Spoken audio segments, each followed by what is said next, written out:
Action. Hai semua, welcome back to my channel. Kembali lagi.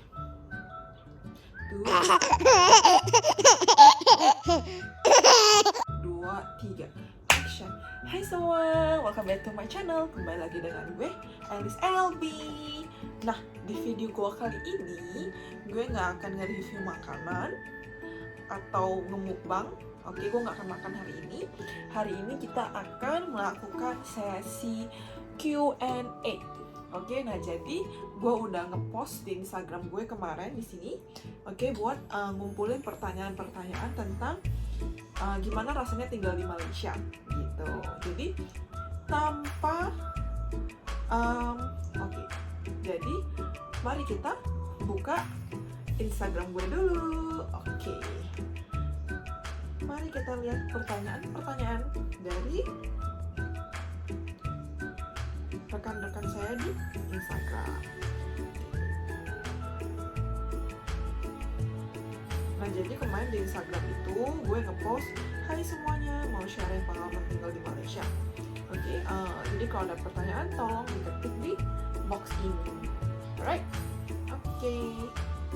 Pertanyaan yang pertama dari Stella, hal apa yang diperbuat supaya nggak homesick?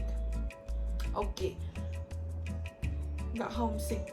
Homesick itu adalah sesuatu yang wajar, oke, untuk semua orang, anak-anak yang ngerantau ya. Nggak cuma ngerantau di luar negeri, bisa juga ngerantau di luar kota yang memang jauh dari keluarga. Nah, kalau gue personally, biar nggak homesick itu, gue menyibukkan diri, oke. Jadi gue memperbanyak aktivitas. Oke, kalau gue personally itu gue memperbanyak aktivitas. Jadi cari-cari kerjaan.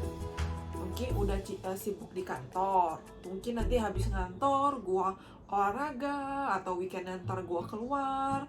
Akhir-akhir ini gue cara ngabisin waktunya gue pergi kelas ngelukis gitu. Jadi semakin banyak kerjaan, oke, the more you occupy with certain things, okay, the less you will think about home, okay. Bukan maksudnya nggak mikirin rumah ya, jadi mikirin, cuma itu kayak cuma sesekali, jadi nggak terbawa perasaan gitu, karena kan sibuk, jadi kayak kerja, terus nanti keluar, okay, ngapain gitu, jadi nggak terlalu kepikiran. Jadi kalau nggak terlalu kepikiran kan bagus juga ya buat mental health kita gitu, biar nggak galau. Nah, jadi perbanyaklah aktivitas biar nggak homesick. Oke, itu jawaban pertama saya. Nah, pertanyaan kedua dari Mei Diana, plus minus tinggal di Malaysia. Plus minus tinggal di Malaysia. Kalau plusnya sih menurut gue cukup banyak ya. Gue personally cukup nyaman tinggal di Malai, tepatnya di KL, karena secara gue udah tinggal di Malai itu 8 tahun guys, 8 tahun. Jadi ini udah beneran kayak rumah kedua. Public transportnya convenience, oke, terus nggak gitu rame. Jadi memang area-area tertentu rame, cuma itu nggak terlalu yang kayak di mana-mana rame gitu. Contohnya tempat tinggal daerah gue itu cukup relax, jadi nggak gitu rame. Apalagi ya, terus poin plusnya satu yang sangat penting, di sini ada AirAsia. Jadi kan gue suka jalan, ini memang headquarternya kan di sini ya, headquarter AirAsia. Jadi tiap kali gue mau jalan itu gue suka cari tiket-tiket murah. Tiket yang paling murah yang pernah gue beli itu two way, tiket pesawat ke Penang, KL Penang, itu cuma 24 ringgit. Bayangin guys, oke? Itulah poin plus menurut gue tinggal di Malaysia ya. Kalau poin gak bagusnya itu,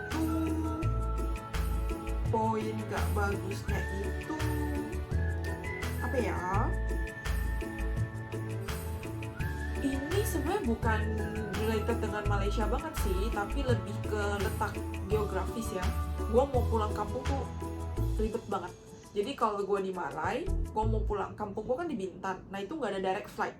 Jadi kalau Jakarta kan ada langsung ke Tanjung Pinang ya, ke direct flight.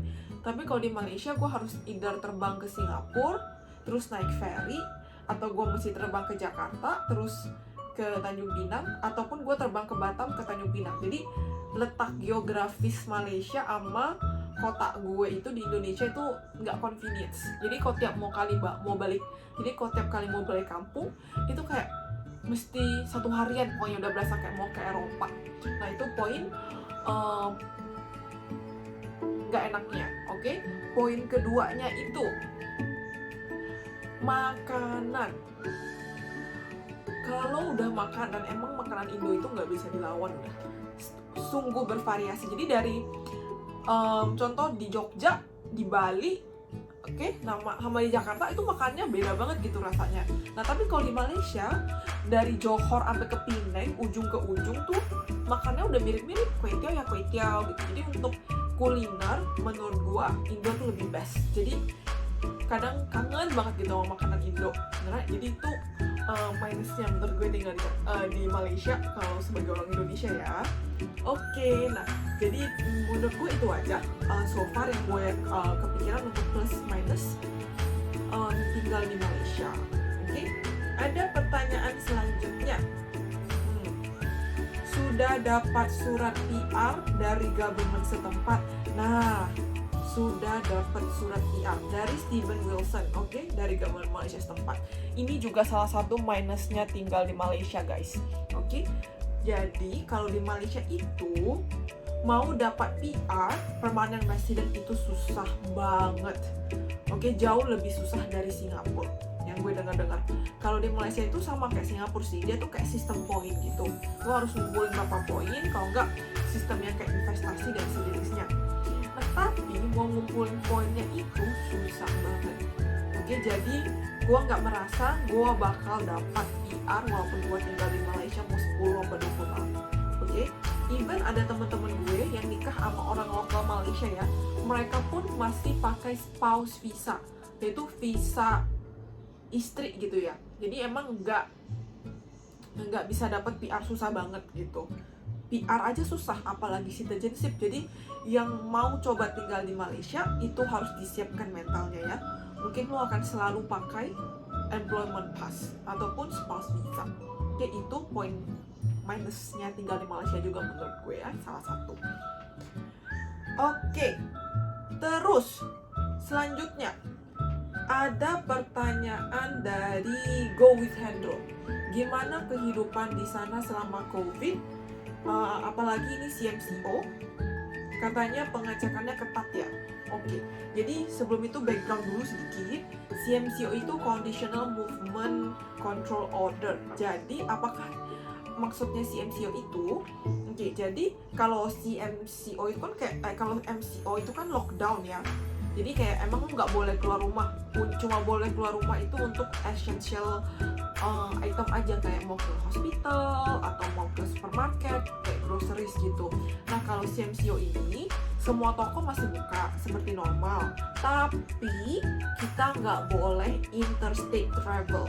Jadi nggak boleh ini apa sih namanya, ngelewatin per kota gitu ya, apa sih state, jadi kayak satu daerah gitu, jadi per daerah. Jadi contohnya gue ini tinggal di daerah Petaling, gue nggak bisa ke KL gitu, jadi soalnya udah termasuk interstate. Ataupun gue nggak bisa ke Klang atau ke Shah Alam. Kadang di Petaling Jaya itu sendiri ada beberapa state gitu, nah jadi emang nggak boleh interstate travel. Nah jadi kehidupan gue gimana nggak boleh interstate travel? Teman-teman gue mostly itu tinggal di daerah KL. Nah jadi yang tinggal di PJ ini, daerah gue ini nggak banyak. Nah jadi kehidupan gue seperti biasa, cuma gue kerjanya work from home karena office gue di KL, jadi gue work from home. Nah terus tiap weekend kadang di rumah aja, kadang-kadang gue keluar sendiri ke mall. Masih buka mall-mallnya, cuma ada SOP lah, harus ikutin aturan memang pemerintah gitu. Jadi ya nggak begitu membosankan sih, karena masih bisa keluar-keluar ya, cuma harus lebih hati-hati karena kan COVID ya. Jadi kalau sebisa mungkin sih hindari tempat yang rame guys, karena kita nggak pernah tahu kan ya.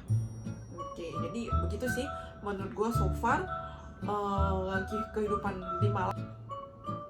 So far sih nyaman-nyaman aja ya walaupun CMCO begini gitu. Cuman gue habisin banyak banget di GrabFood karena gue hobi banget bisa makan. karena terus mereka juga banyak promo.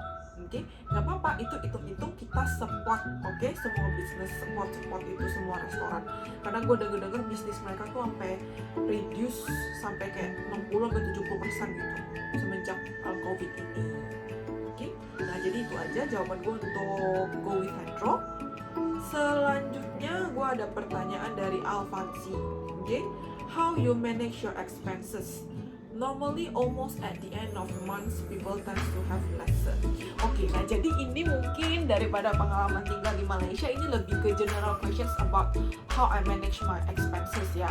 Oke, jadi secara gue tinggal di luar, jadi gue harus bayar uang kos. Oke, jadi memang semuanya harus gue cover dengan gaji gue sendiri.